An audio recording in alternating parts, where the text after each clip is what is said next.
A very good afternoon. Resolution ES-11/1 passed today with the support of 141 member states.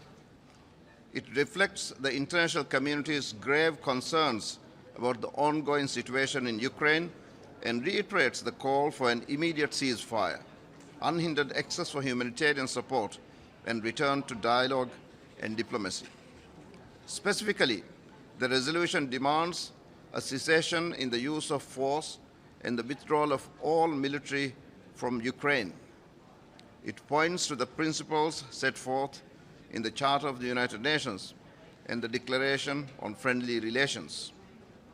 I join member states in expressing concern about reports of attacks on civilian facilities such as residences, schools, and hospitals, and of civilian casualties, including women, older persons, persons with disabilities, and children.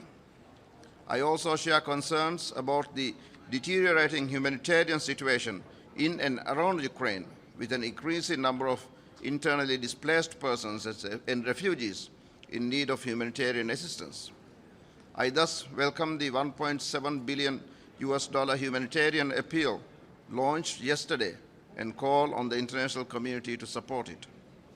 As requested by the member states in the resolution, I look forward to receiving in 30 days the report of the Emergency Relief Coordinator on the humanitarian situation in Ukraine and on the humanitarian response.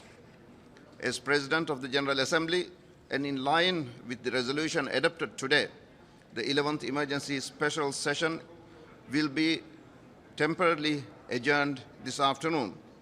I stand ready to resume the session upon the request of member states. I thank you. Mr. President, one question.